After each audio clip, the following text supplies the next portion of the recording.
The world of aquatic plants is many and varied, with lots of different forms, shapes, textures and flowers. Enhancing your pond or water bowl with the right aquatic plant will make it a thing of beauty. Aquatic plants all prefer a little bit of sun or a little bit of shade, but if your pond is in full hot sun all day or completely shaded, then a little more thought to your plant selection will be required. For full sun positions, select plants that have tough, slimline foliage, like the juncus, bomia, blue rush, and papyrus. These plants will handle periods of both dry and flood, and as a general rule, try and position them so the top of the pot is at water level.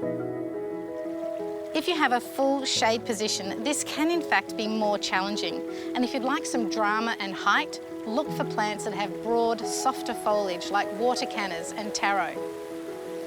For shaded areas, you might want to consider some fully submersible aquatic plants like Vallis grass or Potamogenton. These live completely underwater their entire life, never breaking the surface, and they have a very low light requirement.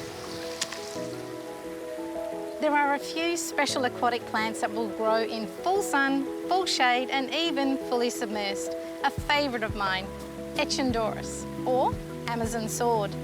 It has broad, sword-shaped foliage and it flowers, a long spike that bursts into clusters of small white flowers. If you loved these aquatic plants but don't have a pond, well, with a few small changes, you can grow these as a standard potted plant.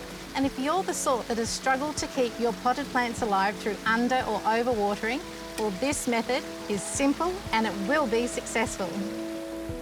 You'll need a pot that does not have any holes. You can plug the hole and seal any pot you choose.